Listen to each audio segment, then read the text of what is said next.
So ingsun lakune stangaya wara kelawan mekak hawa kang dur angkara.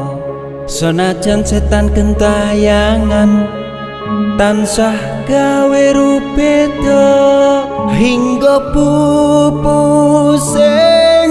jaman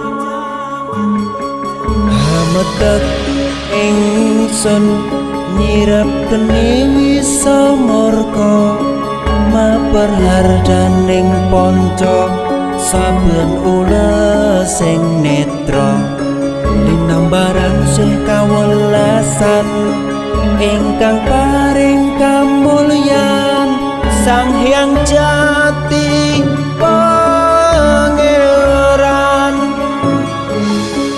jiwangga kalbu samudra pebuntoning laku tumuju dhateng Gusti zat kang amurba dumati.